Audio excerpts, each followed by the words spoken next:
Bonjour tout le monde, ici Marjorie Théodore au micro. Alors merci de nous suivre sur les ondes de Canal M. Alors aujourd'hui, à Vivement les femmes, nous allons parler de parents en situation de handicap. Les parents en situation de handicap nous semblent invisibles, or ils existent. Quelle est la teneur de leurs défis? Qui peut les aider? Alors, autour de la table pour discuter de la parentalité en situation de handicap, Evelina Pituch, ergothérapeute et chercheur, Janou Radia, porteuse du dossier parents en situation de handicap au sein de l'organisme Execo, et Marjorie Onos, maman en fauteuil roulant d'un adolescent et psychologue.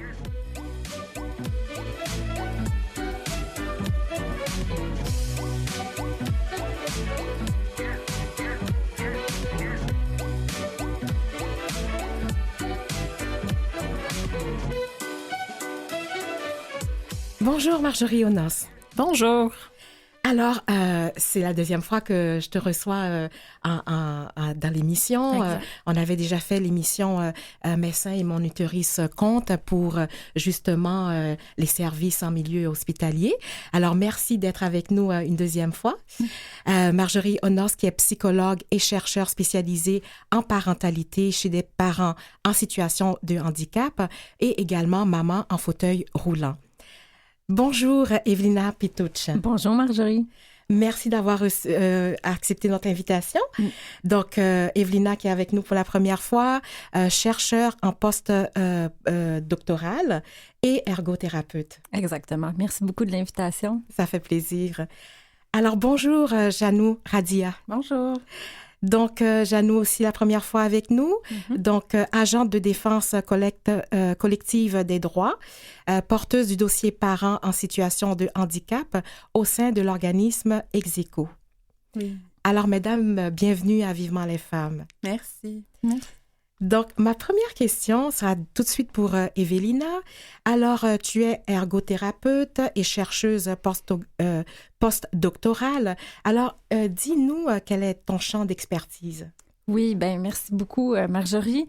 En fait, moi, je suis en ce moment chercheur postdoctoral à l'Université de Toronto sur le campus Scarborough. Et mes travaux de recherche actuellement se centrent autour de la santé périnatale, la périnatalité chez les femmes en situation de handicap et aussi la parentalité en situation de handicap, donc la maternité en situation de handicap chez les femmes concernées par le désir de parentalité ou qui sont déjà mamans. Oui, oui. Donc, on va aller un peu plus loin dans le sujet parce que c'est un sujet tellement important et ce serait bien que les auditeurs, auditrices aussi puissent comprendre aussi toute la problématique autour de ce sujet. Donc, Janou, tu es responsable du volet défense des droits en parentalité pour l'organisme Execo. Puis, quelle est la mission de l'organisme? Et puis aussi, j'aimerais savoir ton rôle, tes fonctions. Oui, bien, on est un organisme en défense collective des droits pour les personnes qui ont une déficience motrice. Donc, on a plusieurs volets qui s'adressent aux personnes qui ont une déficience motrice, allant du logement jusqu'aux santé et services sociaux, accessibilité universelle. Puis, depuis 2018, on se rendait compte qu'il y avait des parents des personnes en situation de handicap qui devenaient parents et qui faisaient face à des obstacles supplémentaires. Donc, on fait beaucoup de recherches actuellement pour documenter. On s'allie à des chercheurs-chercheuses pour documenter tout ça. Puis aussi, on essaie de rassembler un peu les vécus des parents pour faire des revendications puis porter ces revendications-là auprès des instances gouvernementales ou des instances publiques qui influencent souvent les programmes puis les services qu'on a. OK, d'accord. On va aller un peu plus loin aussi au niveau des services tout à l'heure. Donc, finalement, Marjorie Onos, qui est la mère d'un jeune adolescent, tu es en fauteuil roulant depuis que ton fils a 16 mois. Donc, pour le bien de l'auditoire, est-ce que tu peux nous raconter un peu l'histoire? Oui, mais en fait, c'est ça, Thomas avait 16 mois.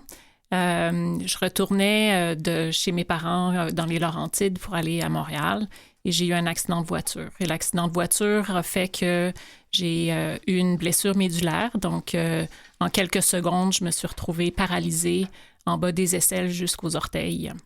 La première personne à qui j'ai pensé naturellement dans l'accident, c'est à Thomas et à comment est-ce que je serais capable d'être là pour lui puis de pouvoir continuer à m'occuper de lui, en fait. Mm-hmm.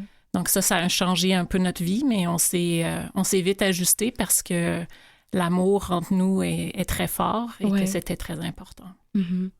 Donc, à ce moment-là, c'est ça, tu étais déjà maman. Donc, alors, c'était pour la poursuite de ton rôle en tant que mère qui est devenue avec une situation de handicap. Tout à fait. Puis l'ironie du sort, en fait, c'est que moi, ça faisait déjà 15 ans que je travaillais dans le milieu de la parentalité, mais auprès de parents qui ont une déficience intellectuelle.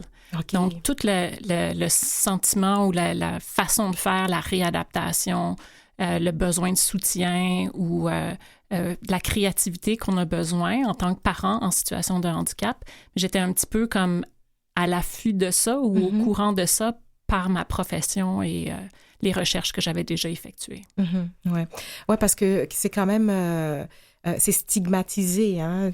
Donc alors quelle que soit la situation de handicap, il y a les degrés différents, je veux dire, mais quand même, il y a une stigmatisation qui est là quand même. Tout à fait. En fait, dans les recherches, on voit qu'il y a une surreprésentation des parents en situation de handicap, entre autres dans la protection de la jeunesse.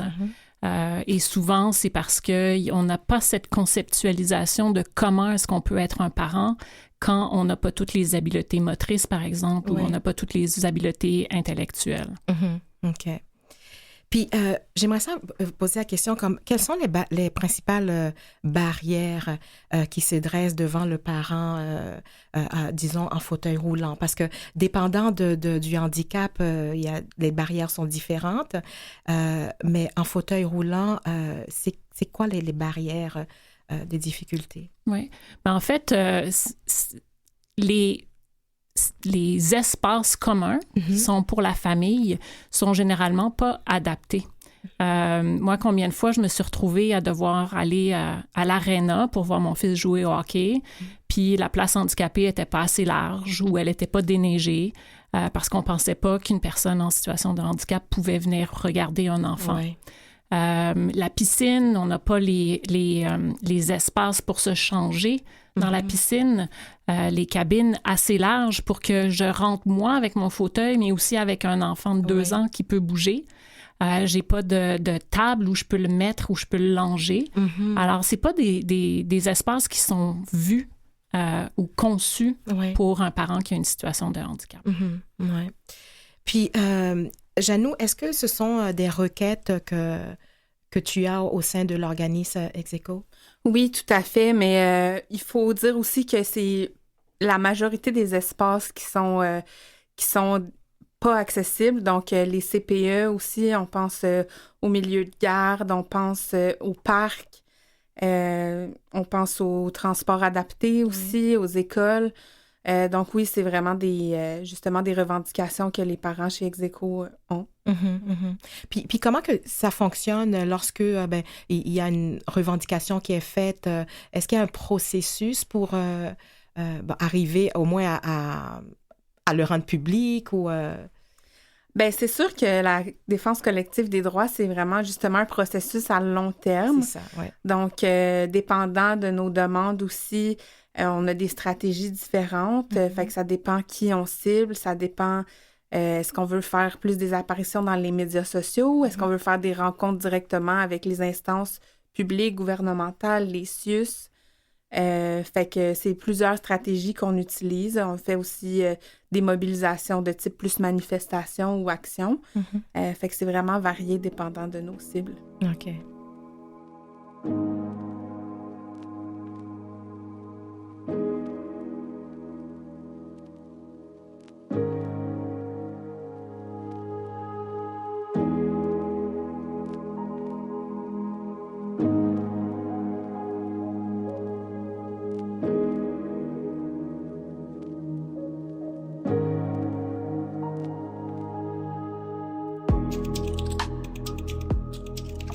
Je poursuis ma discussion avec Marjorie Onos, psychologue et chercheur spécialisée en parentalité chez des parents en situation de handicap et maman en fauteuil roulant.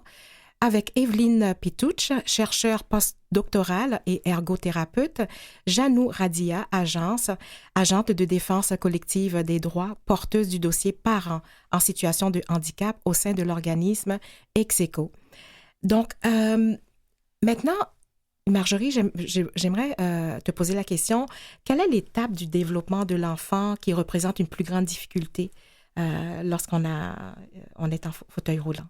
Bien, moi, ça a été l'étape des 2 ans, mais je devrais dire que ça a été aussi l'étape des 2, des 3, des 4 ans. Ouais. C'est des enfants qui bougent beaucoup. Mm-hmm. Dans notre situation à nous, c'était aussi un peu particulier parce que Thomas avait donc 16 mois. Pendant 6 mois, il ne m'a pas vu, il n'a pas vécu avec moi. Okay. On se voyait tous les jours. Donc ça, je pense que ça a été aussi une des réactions pour laquelle, quand je suis retournée à la maison, il était très actif et il testait un petit peu peut-être plus les limites, puisque là, maman était revenue, mais là, mamie était toujours là, qui était celle qui s'en était occupée. Oui. Donc, c'est comment est-ce qu'on a navigué un peu ce retour à la maison. Ça a été un peu difficile. Donc, c'est sûr que parce que les soins à ces âges-là, c'est des soins qui sont plus physiques, oui. Bien, ça prend beaucoup plus d'énergie. À la fin d'une journée, j'étais très fatiguée. Changer une couche, il faut avoir l'équipement adapté parce que sinon, ça fait mal comme dans le dos, ça fait mal dans les épaules. Alors ça, c'est des choses qui sont un peu plus difficiles. Mais en même temps, il y a une façon de développer le lien parental avec son enfant qui fait qu'on peut tourner ça comme un jeu. Je me souviens d'une situation particulière où Thomas ne voulait pas aller dans le bain et il s'était caché derrière, sous une table, dans un coin. Oui. Et puis là, je savais pas trop comment faire, puis j'ai tourné ça comme un jeu, j'ai sorti mes bulles, puis je l'ai attiré dans le bain en disant « Oh wow, on fait des bulles, c'est super amusant », et puis alors j'ai réussi à l'attirer. Donc je trouve en quelque part que mon handicap m'a rendu une meilleure maman, parce que j'aurais probablement pas fait ça. Oui, tout à fait. Oui. Puis quand je lisais aussi, j'avais lu que même si ta maman était là pour t'aider, mais c'était toi la maman. Donc, elle exécutait un peu ce que tu voulais faire avec ton enfant. Oui. Evelina, maintenant, j'aimerais savoir comment l'ergothérapeute vient aplanir ces difficultés-là. C'est une excellente question. En fait, les ergothérapeutes, nous, notre focus, c'est vraiment quelles sont les activités au quotidien que les personnes jugent importantes pour elles. Donc, déjà, ça, je pense, c'est vraiment ce qui nous distingue et nous définit de d'autres professionnels de la santé. Donc, maintenant, les ergothérapeutes vont questionner les parents, c'est-à-dire, par exemple, quelles sont les activités qu'ils ou elles souhaitent faire avec leurs enfants, comme par exemple Marjorie, c'était essayer de départager un peu quelles sont les tâches que le parent peut assumer, lesquelles vont être déléguées, par exemple, à un coparent, un grand-parent, par exemple. D'identifier quelles sont les difficultés au quotidien, puis quelles solutions très concrètes est-ce qu'on peut apporter pour venir, comme tu dis, aplanir ces difficultés. Comme par exemple, ça peut être des équipements adaptés, ça peut être de revoir l'environnement à la maison aussi, de réorganiser comment les activités sont faites avec son enfant, afin que justement ça réponde aux besoins du parent, aux besoins de l'enfant, au niveau d'énergie du parent, à la routine que la famille veut installer aussi avec les autres membres de la famille. Donc, c'est tout ça qu'on regarde finalement, c'est le parent dans son environnement et les occupations qu'il doit réaliser dans son milieu de vie. OK. Donc, ce qui veut dire, comme Marjorie, lorsqu'elle est arrivée chez elle, il fallait comme réadapter la maison au complet. Donc, c'est là que ton rôle rentre en jeu. Exactement. Puis là, je vais apporter peut-être une nuance intéressante ici, c'est que dans le cadre de mes travaux de recherche, on s'aperçoit qu'il y a un petit peu deux solitudes. C'est-à-dire qu'il y a des professionnels qui sont formés, compétents pour intervenir auprès de personnes en situation de handicap.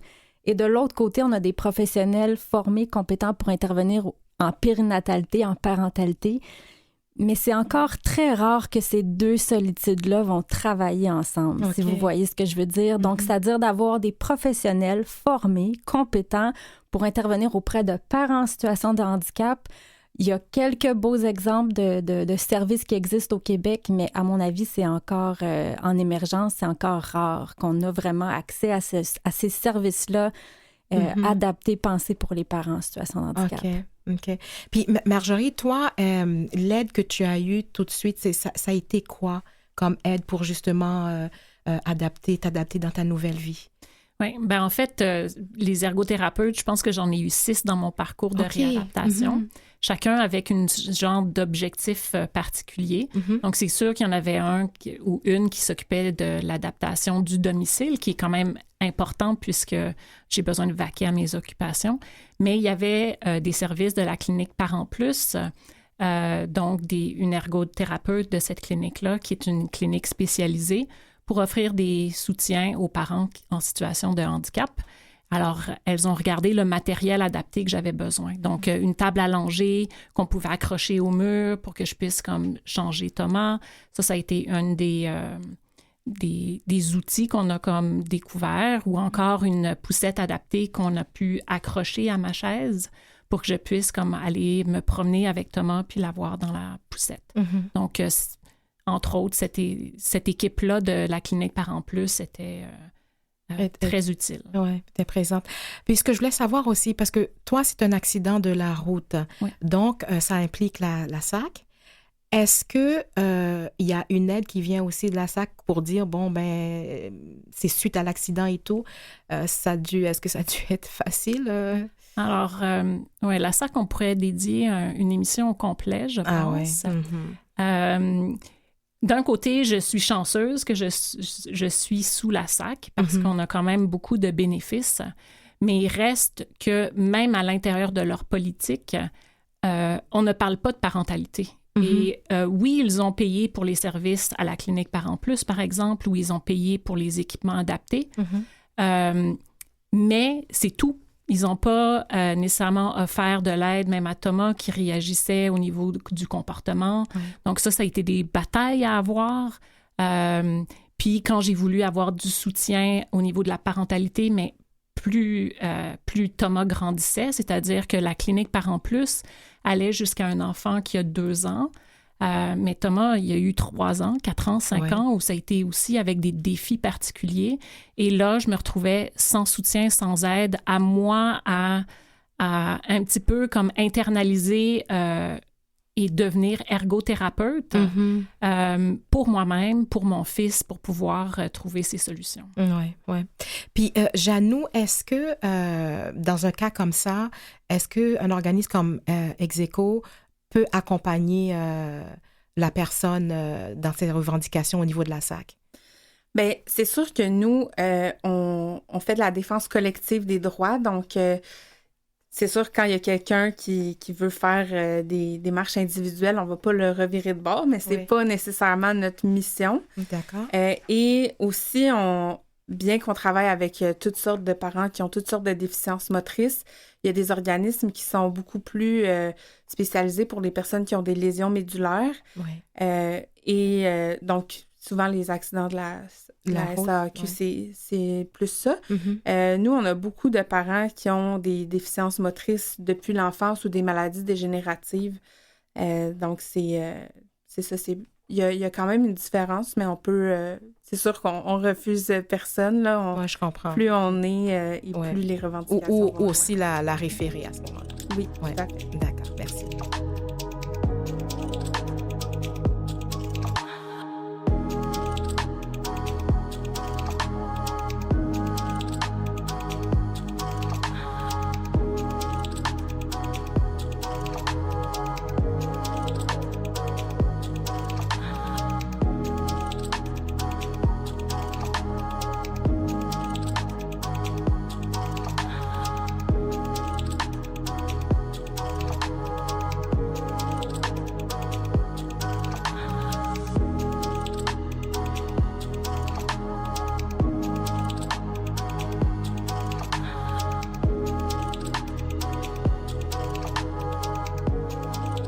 Au micro avec Marjorie Onos, psychologue et chercheur spécialisée en parentalité chez des parents en situation de handicap et également maman en fauteuil roulant.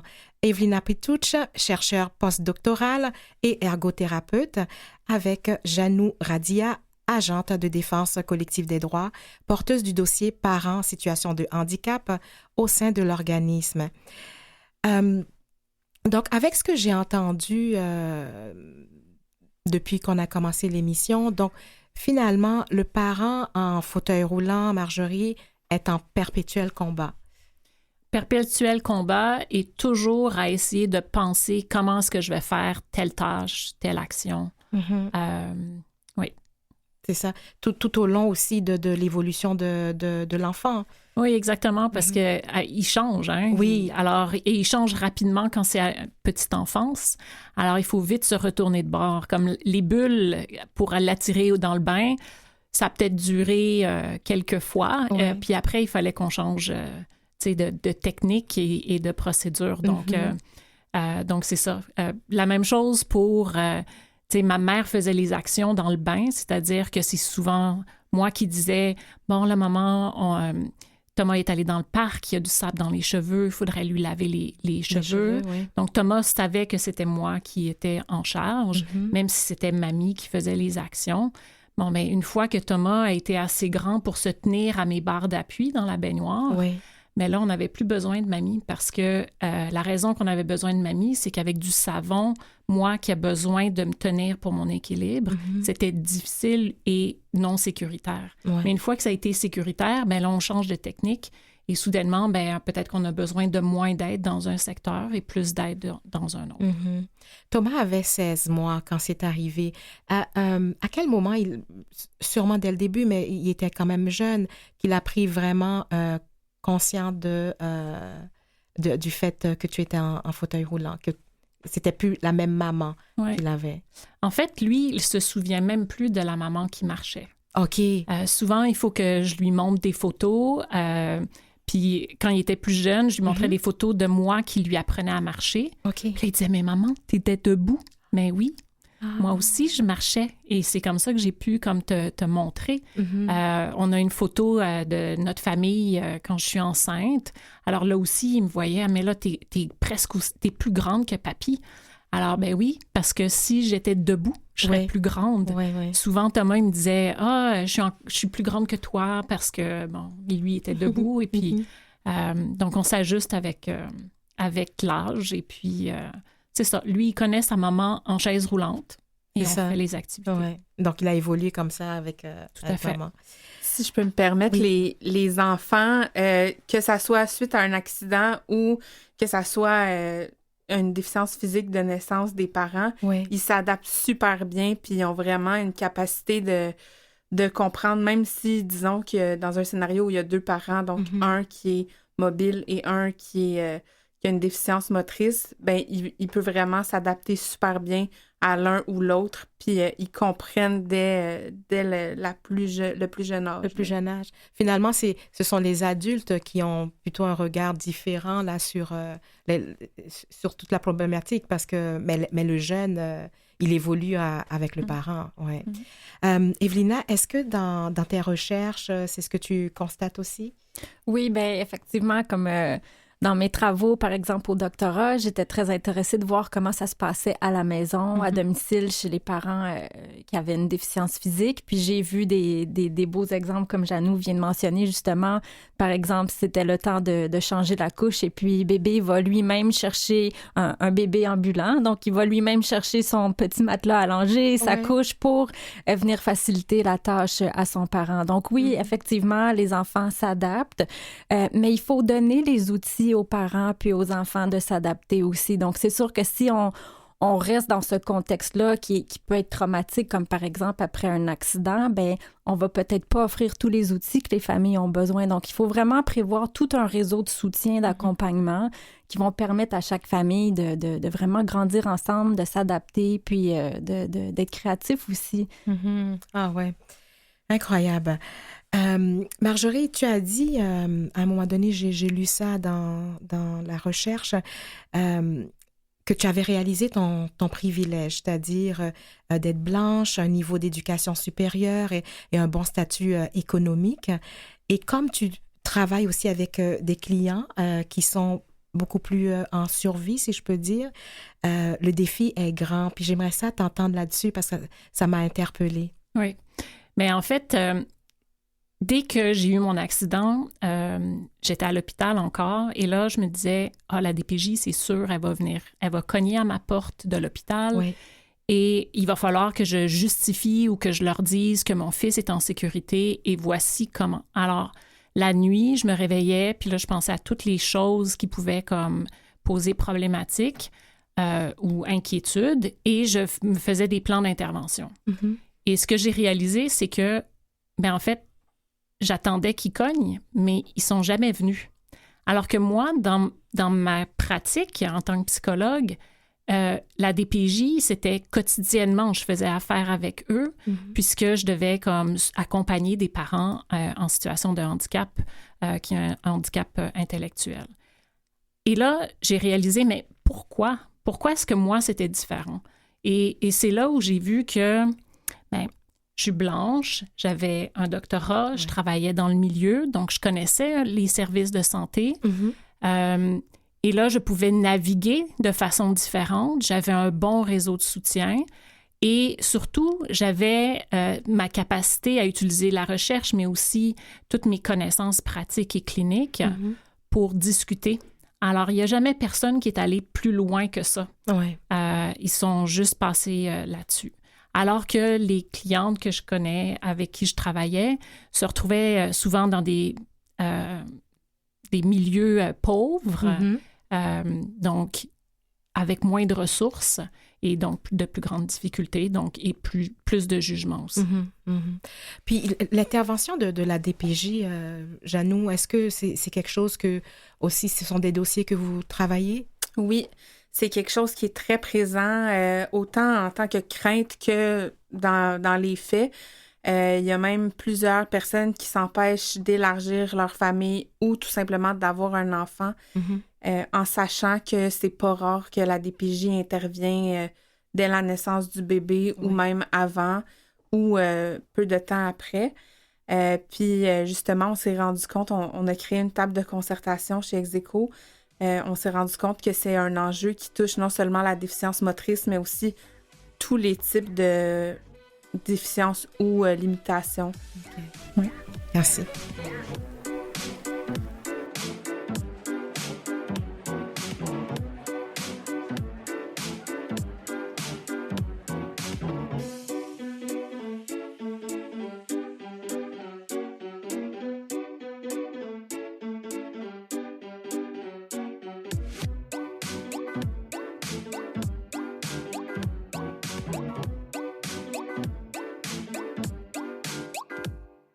Vous écoutez Vivement les femmes avec Marjorie Théodore.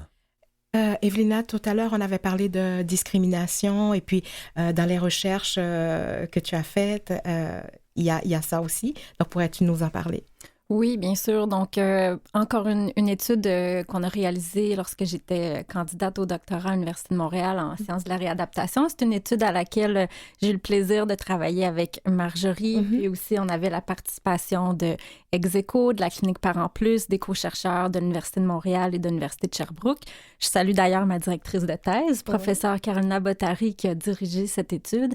Et puis, l'idée, en fait, de ce projet de recherche, c'était de comprendre, de documenter quels étaient les besoins des parents qui avaient une déficience physique, précisément une déficience neurologique, d'essayer de voir c'était quoi les formes de soutien qui étaient disponibles pour eux et quelles solutions est-ce qu'on pourrait mettre en place pour essayer de mieux répondre peut-être à certains besoins qui sont peu desservis actuellement dans l'offre de services.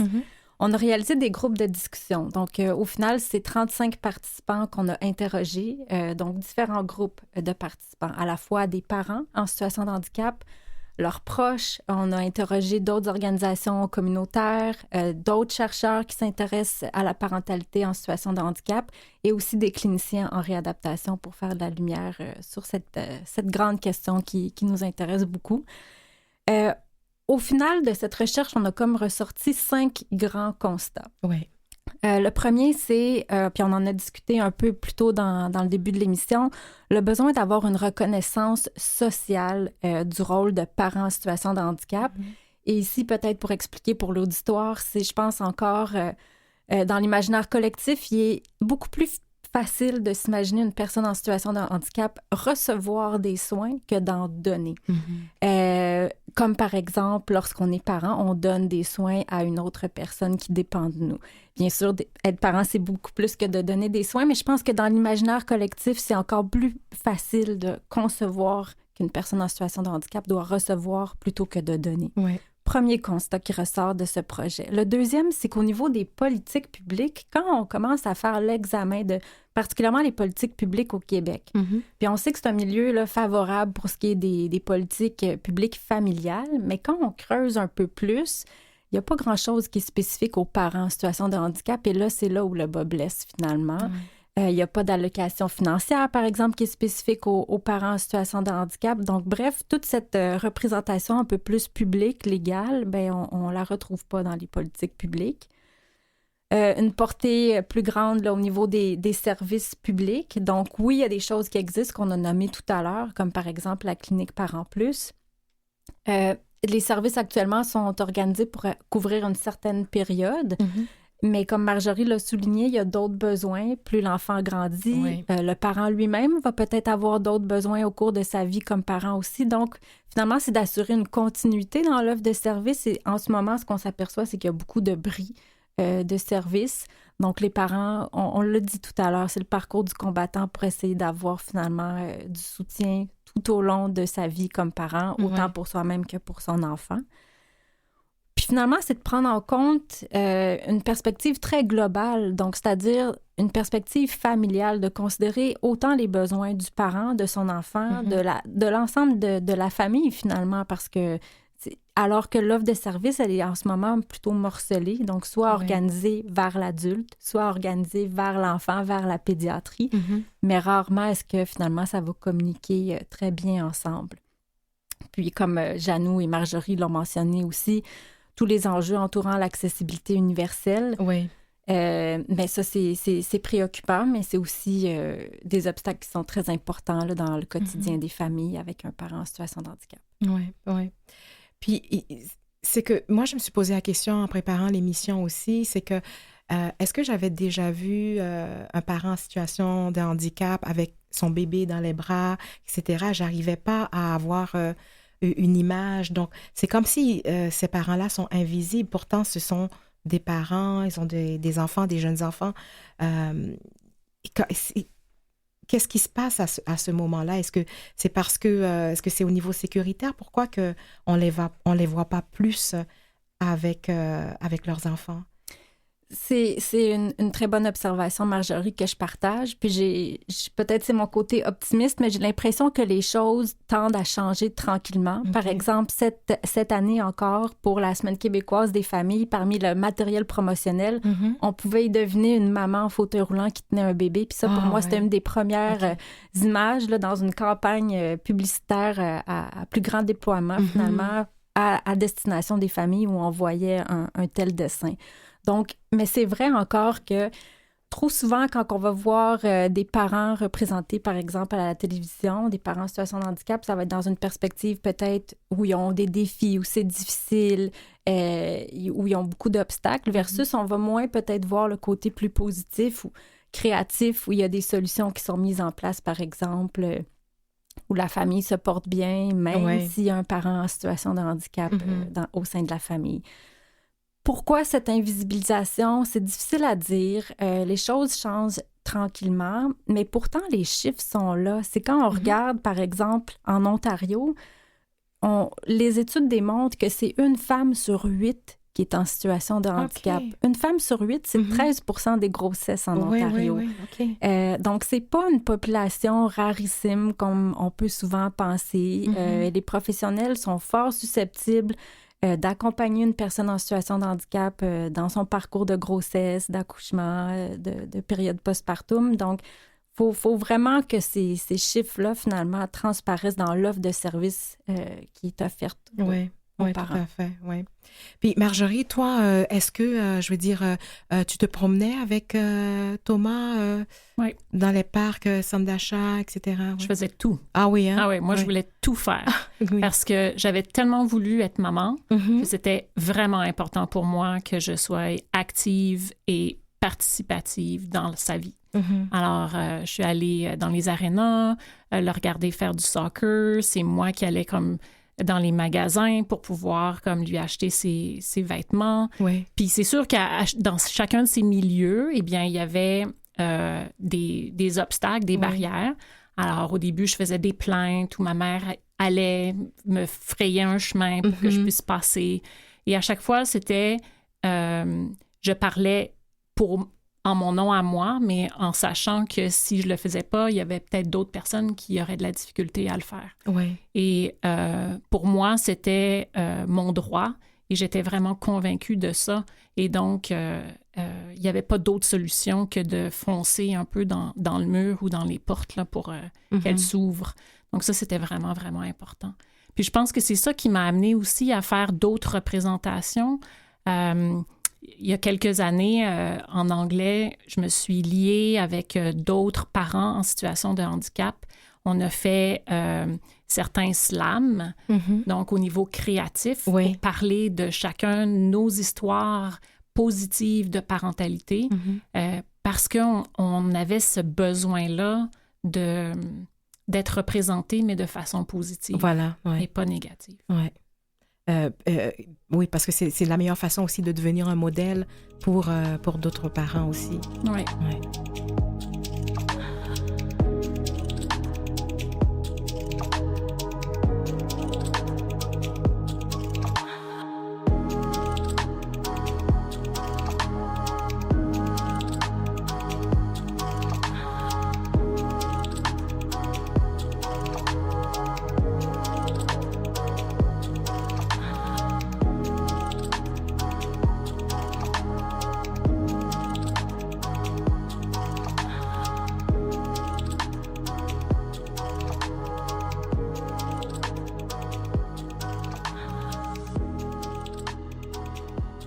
J'aimerais maintenant qu'on parle du désir d'avoir des enfants lorsqu'on est en situation de handicap.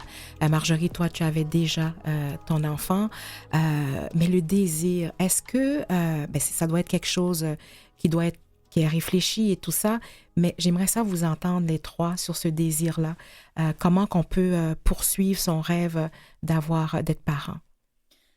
Bien, c'est sûr, c'est une grande question, là. C'est sûr, comme on l'a dit plus tôt, il y a beaucoup d'obstacles qui, au travers du parcours de devenir parent, si on parle des personnes qui ont une déficience depuis l'enfance ou depuis la naissance, ils ont beaucoup le discours intériorisé qu'ils ne pourront pas avoir d'enfants. Alors que pourtant, ben, avec les hormones à l'adolescence, c'est quelque chose qui peut arriver comme à toute autre personne, Oui. de vouloir avoir un enfant. C'est sûr qu'il faut des services parce que nécessairement, les cabinets gynécologiques ne sont pas nécessairement Ouais. accessibles, les interventions et tout ça. Mais c'est quelque chose qui est tout à fait possible. Oui. Evelina? Bien, c'est une bonne question. Puis de nos jours, encore, les quelques statistiques qui existent, on sait que les taux de grossesse parmi les personnes en situation de handicap Oui. et les personnes sans handicap sont similaires. OK. Donc, ça veut dire que, ben, on peut penser à plein de choses. Est-ce que c'est les avancées sociales et peut-être médicales qui ont contribué à ce que ces taux de grossesse-là soient similaires de nos jours? Est-ce que c'est des mouvements de défense collective de droit? Est-ce que c'est le fait que, justement, bien que les choses changent tranquillement, est-ce que c'est le fait de voir davantage de personnes en situation de handicap assumer ce rôle-là, puis de voir ça publiquement? Bref, on peut y réfléchir. Puis on disait tout à l'heure, les choses changent tranquillement. Peut-être on voudrait qu'elles changent davantage, mais un exemple, c'est par exemple le CHUM est en train de s'organiser. Ils ont créé une nouvelle clinique situation de handicap et grossesse. Ah et oui, ça, ok. c'est nouveau. Donc, je pense qu'il y a une volonté, je pense, dans le milieu pour répondre mieux aux besoins de ces femmes-là qui songent à fonder une famille, ces femmes-là qui sont enceintes, ces parents en situation de handicap qui le deviennent après une blessure ou après un accident. C'est vrai qu'il y a encore beaucoup à faire. Oui. Mais c'est intéressant de voir qu'il y a des initiatives comme celle-là au niveau clinique qui commencent à s'installer. À s'installer, oui. Puis Marjorie, toi, je sais que tu es très présente comme conférencière aussi. Tu fais pas mal de TED Talk et tout. Parle-moi de ça. Est-ce que c'est quelque chose que tu abordes aussi? Tu as des clientes? Est-ce que c'est quelque chose qui est abordé? Oui, en fait, moi, j'allais rajouter au niveau des réseaux sociaux. Oui. Moi, ce que je vois, c'est cette nouvelle génération-là qui me suivent, donc qui ont peut-être 20 ans de moins que moi, Mm-hmm. mais qui veulent être parents, qui veulent qui disent on a les mêmes droits, on veut, et qui maintenant deviennent des influenceurs sur les réseaux sociaux et qui démontrent et documentent un peu leur parcours pour devenir maman, pour devenir papa, et qui montrent des façons de faire. Et ça, je pense aussi que ça change un peu les perspectives. Mm-hmm. Et ça force un peu le système à se réajuster, puisque les chiffres reviennent. Mm-hmm. Puis il y a plus de modèles, donc à ce moment-là, plus d'envie. Est-ce qu'il y a comme un service d'accompagnement pour lorsque un parent en situation de handicap voudrait faire le choix d'avoir un enfant? Est-ce qu'il y a des organismes qui s'occupent de ça, à votre connaissance? Mais moi, je dirais la clinique Parents Plus, Mm-hmm. mais généralement, en fait, non, je connais déjà des personnes qui avaient ce désir-là d'être parents et qui sont allées voir la clinique Parents Plus puis qui ont demandé en amont un petit peu comment est-ce que je pourrais faire ça, comment est-ce qu'on peut s'organiser. Les services de réadaptation aussi parlent de sexualité, surtout quand on parle de la sexualité après un accident, donc après une blessure médulaire. Comment est-ce qu'on peut devenir parent physiquement, c'est-à-dire comme faire l'acte qui pourrait amener à une grossesse. Mm-hmm. Donc, il y a vraiment ces services-là et des discussions. Les professionnels sont généralement très ouvertes à nous aider et à nous conseiller là-dessus. Mm-hmm. Puis, à ce niveau-là, est-ce que la fécondation assistée est de mise dans certains cas? Dans certains cas, je connais, certaines personnes qui ont utilisé la fécondation assistée. Mm-hmm. Donc, il y a différentes comme procédures comme ça qui peuvent soutenir pour pouvoir amener à une grossesse. Oui. Mais ça, Marjorie, tu t'en conviens, ce serait un autre sujet de conversation parce que sûrement qu'il y a beaucoup aussi à dire là-dessus. Evelina, je sais que tu as fait une recherche pour l'OPHQ, l'Office des personnes handicapées du Québec. Qu'est-ce qui ressort de cette recherche-là? Bien, c'est ça. En fait, c'était une recherche financée par l'OPHQ, mais aussi le REPAR, qui est le réseau provincial en adaptation-réadaptation. Puis, c'est ce qu'on a discuté tout à l'heure, là. Donc, les 5 grands constats qui ressortaient de cette recherche. Mm-hmm. Donc, j'ai ici avec moi là, quelques citations peut-être qui pourraient être intéressantes pour l'auditoire. Donc, par exemple, les participants qui nous partageaient la perception de tomber entre deux chaises. Donc, les services étant souvent en silo, malheureusement, morcelés, destinés vers l'enfant, vers l'adulte, mais pas vers le parent et son enfant. Donc, cette perception de tomber entre les deux chaises. Une mère qui nous a dit, par exemple, il aurait fallu que mon enfant ait un problème, entre guillemets, peu importe le problème, pour qu'il y ait plus de services, mais vu que c'était moi qui avait un problème, j'avais pas recours à aucun service à ce moment-là dans l'exercice de sa parentalité. On a parlé aujourd'hui de parents qui ont une déficience motrice, une déficience physique. Dans certains cas, la déficience n'est pas toujours visible.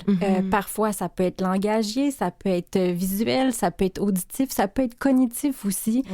Et certains participants nous ont partagé que quand c'est une blessure invisible, par exemple, ça peut être encore plus difficile d'obtenir des services.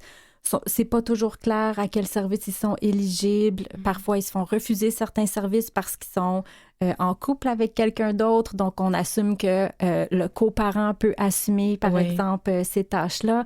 Donc, il y a vraiment une réflexion, je pense, plus profonde à faire aussi sur la place qu'on accorde, la place auquel les personnes en situation de handicap ont droit. On l'a mentionné tout à l'heure.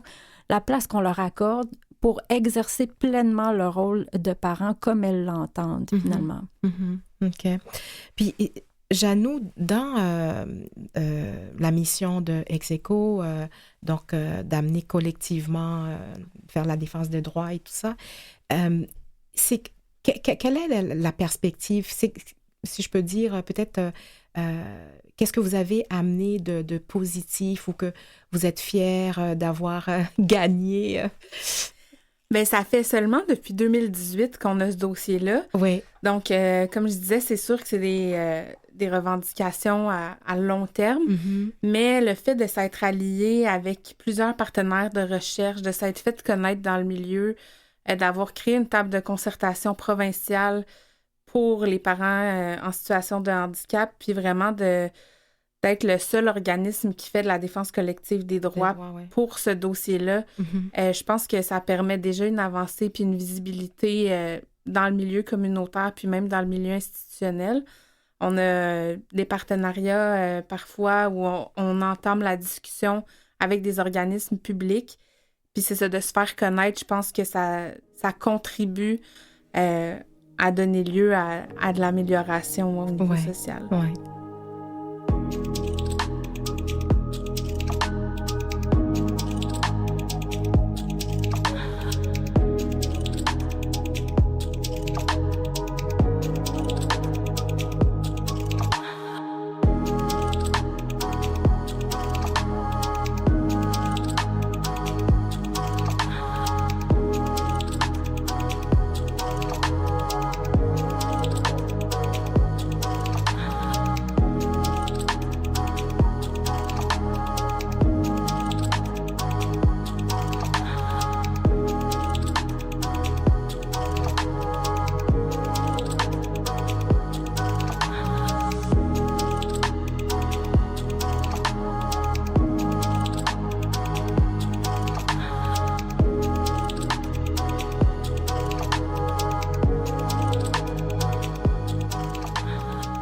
De retour avec Marjorie Onos, psychologue et chercheur spécialisée en parentalité chez des parents en situation de handicap et également maman en fauteuil roulant. Alors, Evina Pitouch, chercheur postdoctoral et ergothérapeute, Janou Radia, agente de défense collective des droits, porteuse du dossier parents en situation de handicap au sein de l'organisme. Donc, Radia, j'aimerais ça qu'on parle beaucoup plus maintenant du soutien à domicile. Oui, bien en fait, au Québec, l'offre de soutien à domicile n'est pas nécessairement pareille dans toutes les régions. Donc, disons, à Montréal, il y a beaucoup plus de demandes pour le soutien à domicile. Ouais. Et puis, les personnes qui sont en situation de handicap peuvent recevoir un certain nombre d'heures là, selon l'évaluation de soutien à domicile. Mais pour s'occuper de leur enfant, disons, il n'y a pas... elles peuvent avoir un nombre d'heures pour, disons, leur bain, à elles, préparer la nourriture, mais pour s'occuper de l'enfant, si l'enfant n'est pas en situation de handicap, ces heures-là ne peuvent pas s'appliquer. Okay. C'est-à-dire qu'il faut toujours faire affaire à soit des aides privées ou un réseau familial. Et puis, dans certaines régions, par contre, c'est quelque chose qui se fait. Donc, le soutien au rôle parental qui place, comme Marjorie disait, vraiment le parent au centre. Fait que c'est au-delà d'une offre de soins. C'est vraiment une offre de collaboration avec le parent pour pallier ses limitations, mais tout en le plaçant au centre de son rôle, donc en lui laissant la pleine autonomie de ses décisions parentales. Fait que c'est quelque chose qui se fait dans certaines régions puis qu'on aimerait vraiment qu'il s'élargisse au Québec. Ouais, c'est ça. Evelyna, tu avais quelque chose à dire? Bien, je trouve ça d'autant plus étonnant ce que Janou vient de nous partager, puis c'est quelque chose que les participants dans l'étude qu'on a mentionnée plus tôt ont également mentionné, c'est-à-dire, on avait réuni des parents qui venaient de différentes régions du Québec au sein d'un même groupe de discussion, ils se rendaient compte de la variabilité des services qu'ils ont reçus, parfois pour des situations de vie similaires. Et ce qui est d'autant plus étonnant, c'est que, par exemple, au Québec, on a une politique qui s'intitule « Chez soi, le premier choix », où, justement, les responsabilités parentales sont indiquées comme étant l'une des formes de soutien possibles pour soutenir les personnes à domicile. Donc, c'est d'autant plus étonnant de voir qu'il y a encore cette variabilité-là, malheureusement, d'une région à l'autre. OK. Puis on parlera aussi du transport aussi, Janou, que tu nous as mentionné. Il y a une problématique aussi au niveau du transport. Des parents. Oui, ben c'est sûr que les personnes qui utilisent le transport adapté, Oui. lorsqu'elles ont un enfant, c'est pas toujours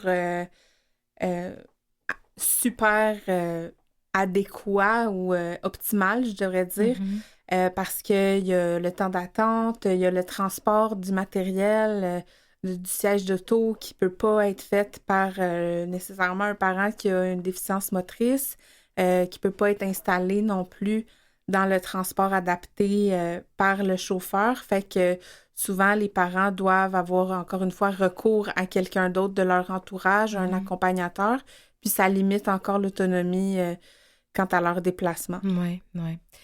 On arrive à la fin de l'émission, puis j'aimerais ça maintenant qu'on parle, parce que quand même, pendant tout ce temps, je vous ai écouté, il y a quand même des bons coups, des trucs positifs, comme le département pour parentalité, je crois, Evelina Oshum. Donc, j'aimerais ça qu'on aille là-dessus.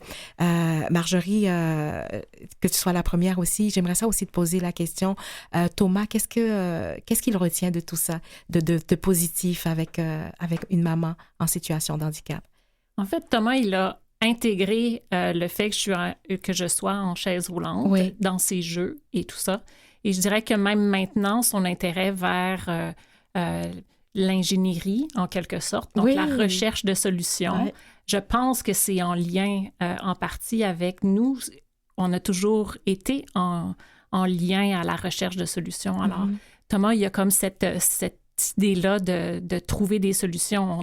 On ne fait pas face juste aux défis, on essaye de passer à travers. Ouais. Donc, lui, l'autre jour, qui est un garçon très, très timide, l'autre jour, il voulait parler à une émission de télévision. Puis, très timide, il ne passera pas à la télévision. Mais cela étant dit, quand je lui ai demandé, mais pourquoi est-ce que tu as accepté de faire ça? Il m'a dit, mais c'est important parce que toi, tu es la meilleure maman du monde. Oh, et que j'aurais aimé que les parents qui sont en situation de handicap aient la même chance d'avoir une famille aussi belle que la nôtre. Alors, ça, c'est un bon coup, moi, je trouve. Oui, tout à fait. Evelina, au niveau de la recherche, quel serait le bon coup? Bien, sans négliger qu'il y a encore beaucoup de besoins qui sont non répondus, il y a encore beaucoup de travail à faire. C'est de voir qu'il y a des acteurs autour de la table qui trouvent que c'est un sujet important. En recherche, on s'allie justement à des partenaires communautaires, à des partenaires cliniques pour justement répondre aux besoins sur le terrain. Peut-être un exemple d'un bon coup concret. Récemment, avec ma superviseure à l'Université de Toronto, Hilary Brown, on s'est alliés à la Direction régionale de santé publique de Montréal. Ils organisent annuellement une journée des professionnels en allaitement et cette année, avec des collègues de la clinique Parents Plus, on a lancé la conférence d'ouverture et c'était intitulé « Allaiter avec une déficience physique, comprendre pour mieux soutenir ». Et on discutait tout à l'heure que parfois les professionnels sont peut-être moins outillés, ne savent pas exactement comment bien répondre aux besoins de ces familles-là. Eh bien là, il y avait 1300 professionnels inscrits pour la journée. Donc, c'est de voir que quand on met cette offre de formation-là, les professionnels sont présents, finalement. Donc. Et Janou, bon coup. Bien, au-delà de ce que j'ai dit, les collaborations, les concertations, tout ça, je pense que on met vraiment la parole des parents de l'avant, puis ça fait qu'ils s'impliquent enfin dans la société à la hauteur de ce qu'ils voudraient. OK. Pour terminer, la dernière question à Marjorie. Qu'est-ce que tu dirais à une femme en situation de handicap qui attend un enfant? Félicitations. Oui. Parce que souvent, c'est pas ça qu'on a. Souvent, c'est « Oh non, qu'est-ce que tu as fait? » Alors, ma première réaction, ce serait « Félicitations. Je suis super contente pour toi. Tu vas voir, ça va être tout un défi, un petit peu comme des montagnes russes parfois, mais tellement beau et ça va t'apporter énormément. » Merci.